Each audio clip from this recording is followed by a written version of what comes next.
Wilson's mansion. Here I am at last. But the question remains, am I ready to make a dying man my progeny?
Reduced in rank for falsely accusing a man of murder. I wonder what Inspector Albright thinks about his punishment.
It's locked.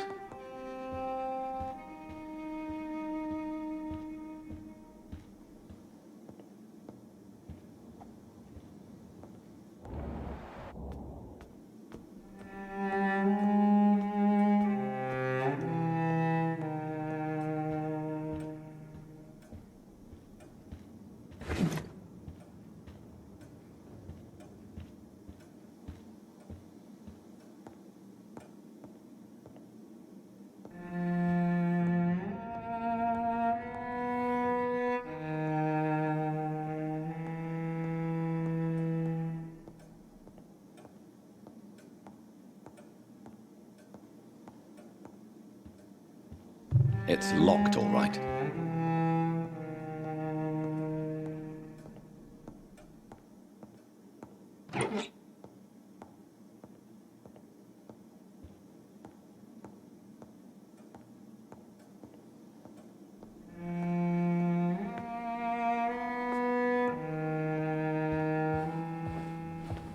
Finally, you're here, Dr. Reed.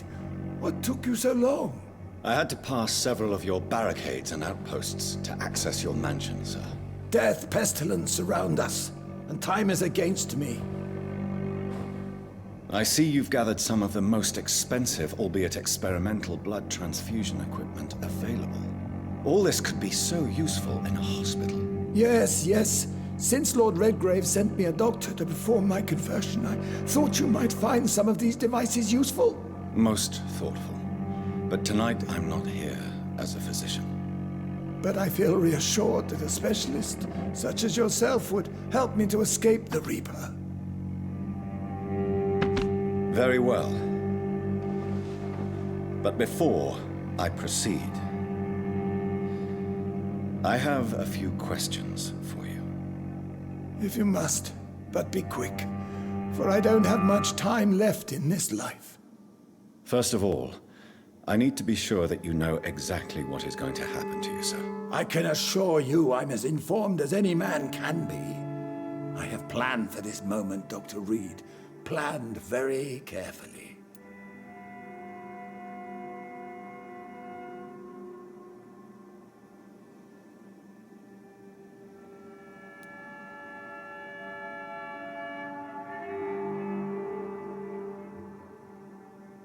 Sir, I'm going to end your life.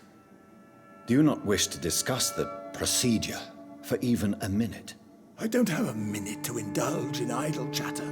I can't feel my legs, and the cold, so cold.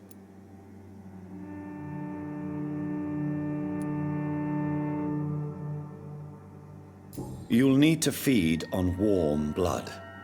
Blood from mortals. How do you feel about that? I'm rich, Dr. Reed, and powerful. I'm sure I'll be able to acquire all the blood I need without ever having to sully my own hands. What do you know about the Guard of Priwen? What I do know is that I'll crush anyone or anything that would dare to oppose me. I will become your maker. Do you understand what that means? Well, I certainly won't consider you my liege, or some such drivel. You can be assured of that. Let's move on then. Please, I'm cold and tired. I feel my life waning with every moment. But first, before you embrace immortality, what would you do with such a gift? That's a rather impertinent question, Dr. Reed, and I will do as I please. Answer me all the same. What will your first action be as an immortal? To save London, I will finance the most efficient quarantine ever seen. I will build a wall that will separate the sick boroughs from the healthy ones.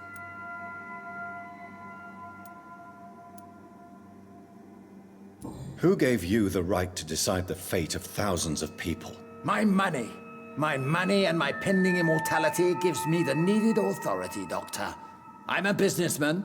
I'm used to tough decisions.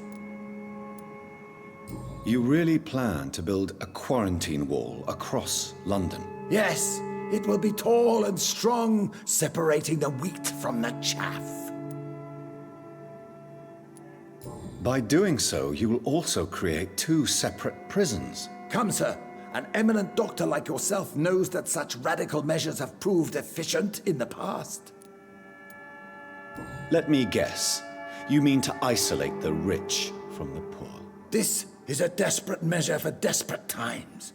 England must prevail, Doctor, no matter the cost.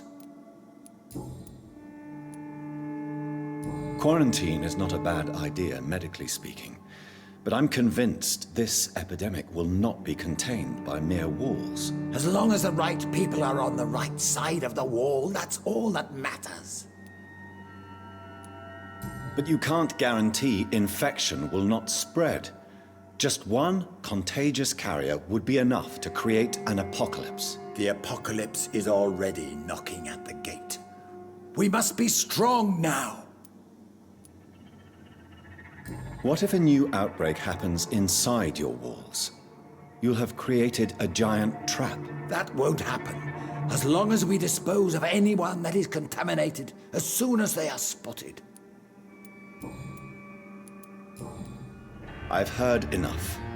It's time to proceed. At last. All right, do what you have to do. If it hurts, so be it. I've been preparing such a long time for this.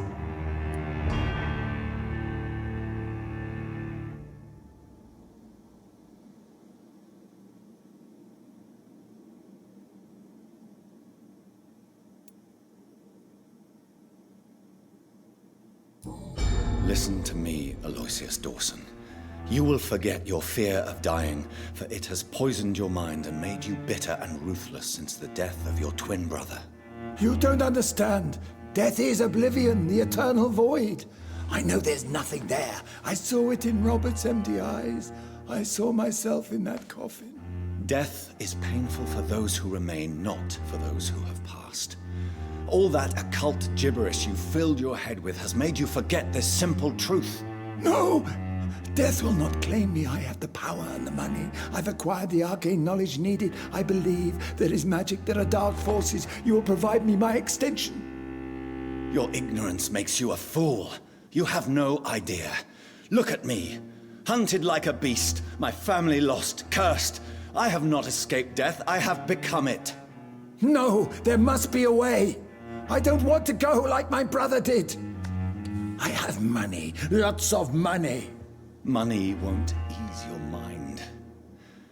I know you used to be a good and generous man, so I offer you the gift of peace, Aloysius. The tranquility of a true death. I accept your offer, and I understand. No more fear, I will die a man of dignity, and a man at peace.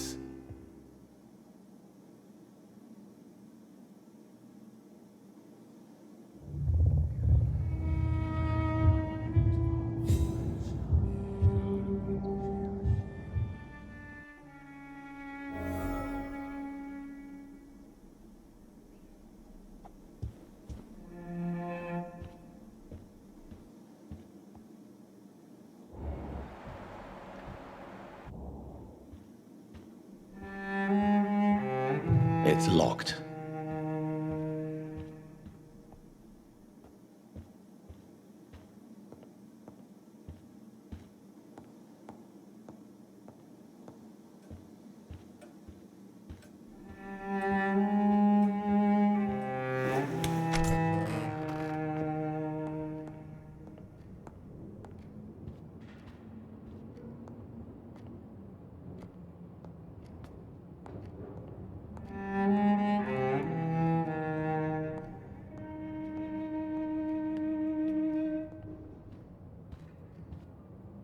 Is it done, Dr. Reed?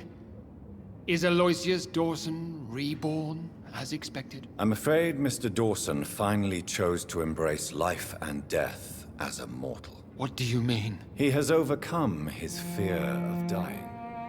I let him rest and wait for death to come. What? This is unacceptable. Go back there and make him the powerful Ekon he's destined to be. No, Lord Redgrave. As a doctor and as an immortal, I can't.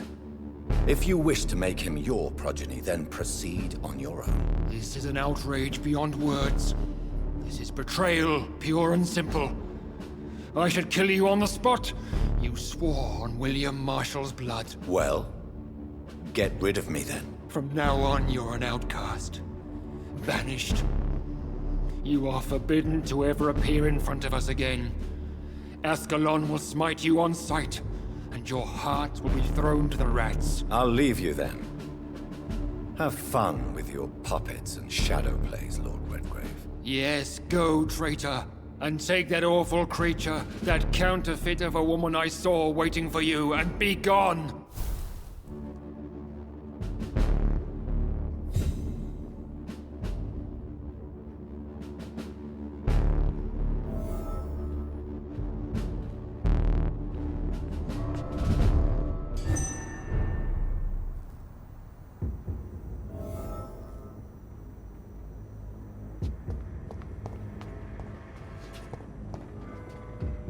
We meet again at the strangest of times, young Ekon. So do you serve the Earl of Bristol now? Old Bridget.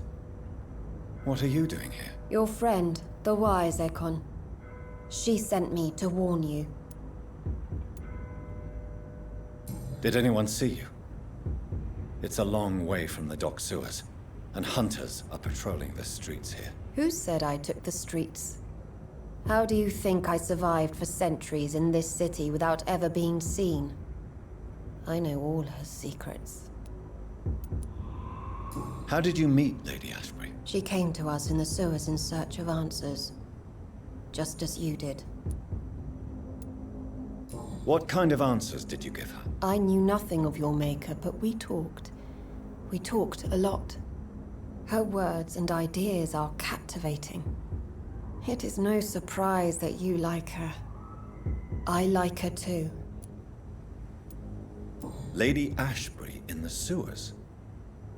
Now that's a sight I wish I'd seen. She said she was your friend, and that she sought the identity of your maker. So I answered her questions. Lady Ashbury? You know her? Tell me what's going on. The lady approached me but a few nights ago, wanting to meet the sewer skulls. Once she questioned Harriet Jones. She agreed to help us. Harriet Jones is still with you then? How is she doing? Harriet remains angry, but is recovering slowly. Her mind is twisted, but at least her body is healing. Tell me what is going on. The lady asked us to keep an eye on your mortal doctor friend while you were away. We spotted the hunters. They were discussing plans to attack tonight. Wait, slow down. I need to ask you something. I'm listening, but I do not have time to waste, so be quick. Where is Lady Ashbury right now? She said she will go home. She needed to speak with some old friends first, though. Do not worry, young Ekon. She is no fool, and just as strong as you.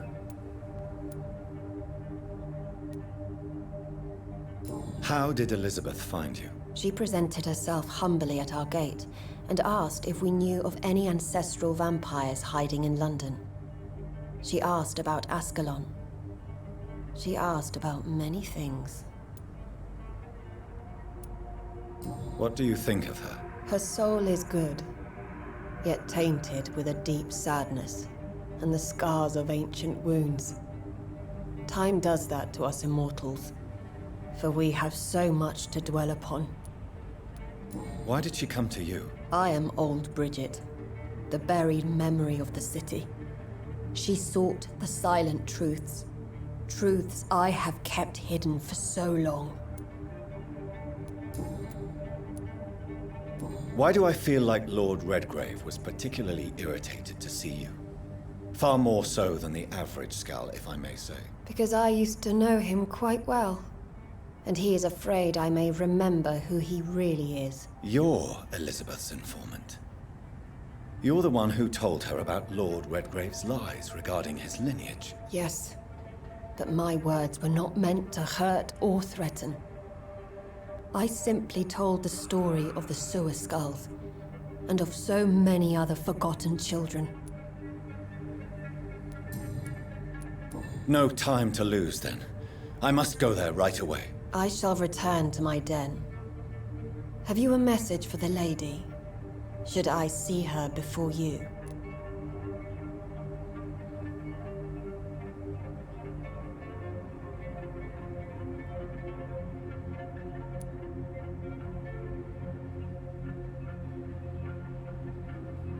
Tell her I worry about her. Do not, for she has had strength and wisdom for so much longer than you.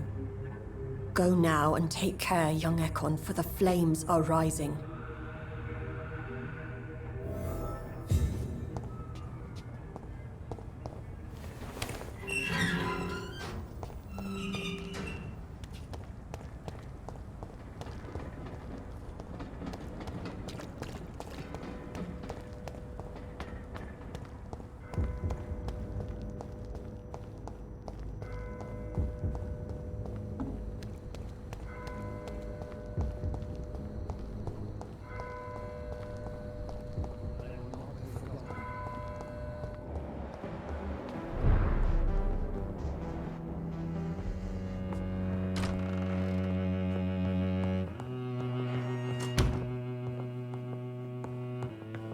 I hope you can stay a little longer this time. Good morning. Good evening, Miss Price. I'm Dr. Reed. Do you remember me? Dr. Reed? Yes, of course. You are the doctor who healed me and my mum. Good evening, Dr. Reed. Good to see you too, Carol. Are you all right? Oh, yes. I did not hurt myself recently. I know how to take care of myself now. I'm almost a grown-up. Why are you awake at night, Carol? I am helping my mother in her shop. It's not easy, but I'm a grown-up now. I hope you can stay a little longer. I'm sure your mother is grateful for your help. I do the best I can. But I'm so clumsy sometimes. I drop things. I injure myself. It's a good thing my mother has the patience of an angel. Why is work not easy? Is something or someone bothering you? Oh no, most people are gentle with me. But I'm so nervous sometimes. I pay no attention and hurt myself. Good thing my mum learned first aid. What can you tell me of the people living nearby? I don't speak to many people, except our customers. It's not easy to make friends. And with the epidemic, it's even more difficult. What can you tell me about the epidemic? Some of our regular customers have left London. Some others only send their housemaids now. Dr. Reed. Everybody fears the contagion. I've even seen men with weapons. Have you no friends at all? No. Mr. Nithercote used to pass by and was always nice to me. Does he not come by anymore? No. Mum said he was weird. Always reciting poetry about a girl he'd met in Whitechapel. I wonder who this camellia may be.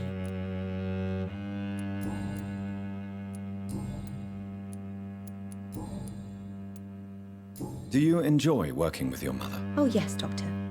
My mother raised me alone after my father died. We've always lived together, and she has always watched over me. Do you remember your father? No, I was just a baby then. My mother always told me how strong and good he was. Do you ever think about getting married now you're a woman? Oh no, Dr. Reed.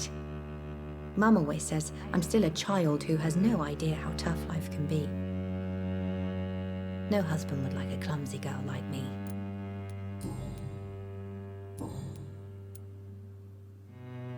Goodbye, Carol. I am sorry, I can't help you, Dr. sir. Reed. Perhaps you should talk to someone else instead.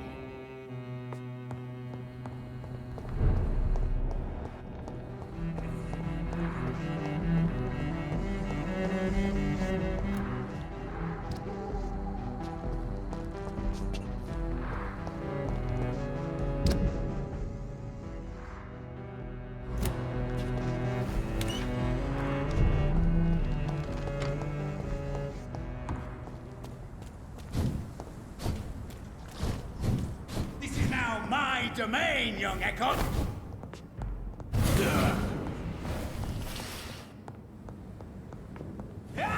You cannot win this. This is mine.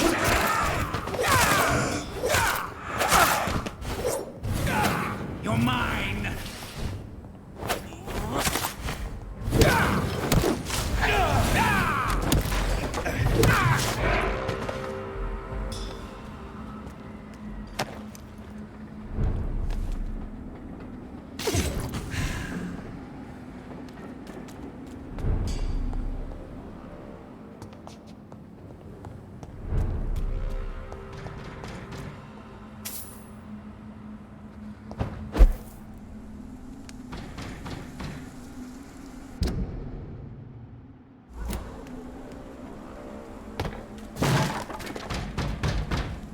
Crush the leech, The power boys! of the Lord commands you!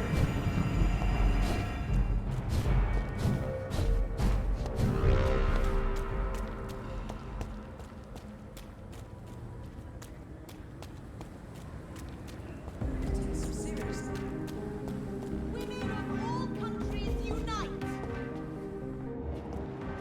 Women's right to vote is only the first step. Good evening, Miss Teasdale. How have you been since you returned home? Dr. Reed. Oh, thank God you returned safely from these awful streets. I was so worried about my father that I left without thanking you properly. Please don't mention it, miss. Good. I found him, you know.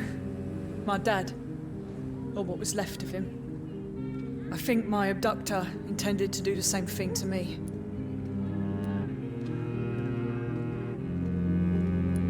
What can you tell me about Aloysius Dawson? Never heard of him. Really? He's very well known in London. Throughout the country, even. He a big shot or something? Never interested in politics myself. All words and no action. What do you do for a living, Miss Teasdale? Before my kidnapping, I was a waitress in a pub. Now I'm unemployed. Were you fired? No. It's just that after my recent experience, I don't feel like I can go back to my normal life. I need to do something useful. Be very careful, Miss Teasdale. You were lucky to escape death once, but vampires lurk everywhere. You killed my kidnapper by yourself, didn't you? No offense, Doctor, but you're just a doctor. I don't see why I couldn't do the same. What do you intend to do? Dad always told me, Louise, if you want something, don't stop until you have it. I did my research and I found it. Ichabod Throgmorton, professional vampire hunter. I'll be his apprentice. What can you tell me about this area? I've never really liked this part of town. It was where my father wanted to live. I won't remain here much longer. What exactly don't you like about it? People here are contemptuous and elitist. My dad always said, Louise, always treat people like you want them to treat you.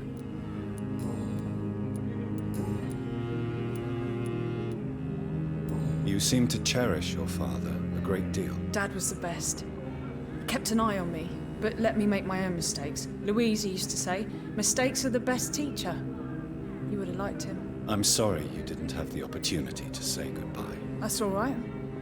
He's buried in consecrated ground now. Nothing bad can happen to him. Louise, what can you tell me about the vampire who captured you? The little fucker claimed he'd fallen in love with me. That he wanted to spend eternity with me. Not a bad idea. At least that's the way it seemed at first. Really? Did you consider accepting his proposal? Well, immortality. Not a common wedding gift, is it? I think he just wanted to have his way with me. Can vampires even fuck, Doctor? What? Well, I really can't answer that. Since they are creatures of blood, physically speaking, I suppose an erection is possible, but Don't be embarrassed, Dr. Reed. I was just asking.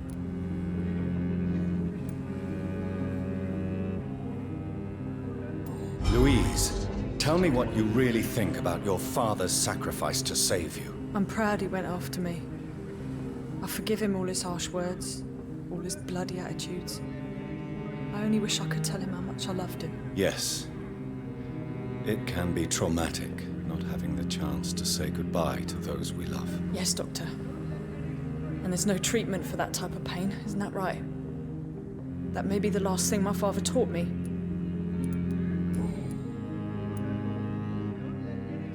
Do you need my medical attention, miss? I don't need your help specifically. I can assure you there are many competent doctors around. I have no doubt about it, but I'm offering you my help anyway. All right then. But please leave me alone for now. Goodbye, Miss Teasdale, and be careful. Until we meet again. Noticed anything suspicious? Women's right to vote is only the first step. Women of all countries unite!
Elizabeth, I'm so happy to see you. I was so concerned. It is also good to see you in these darkened hours.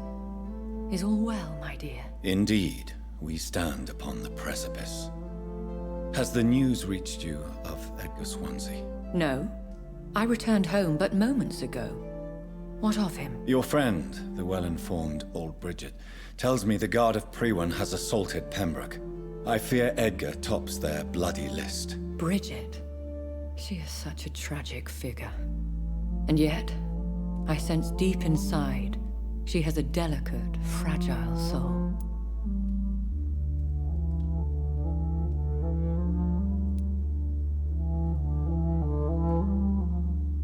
Indeed, she has. I'm glad you like her too. Once this is all over, I will study the sewer skulls. I fear I have made terrible mistakes, founded upon erroneous preconceptions. I was concerned for your safety. McCullum draws too close to you for my comfort. Fear not. I've evaded the hunters for many a year, and I intend to stay far from their gases, flames, and spikes. Now, speak to me of Dawson. I convinced Aloysius to embrace death as the ultimate gift of mortal life. I believe he found peace in the end. The cost must have been heavy indeed. I am proud of you, my love. Ascalon has defrocked me and threatens to hound me from the city. This was, no doubt, inevitable. You did what you thought was right at the time. One can ask no more. The important task now at hand is to help poor Edgar. Now I am assured of your safety. That is precisely my intention. Good. Now go, my dear, and return with good news with the greatest haste.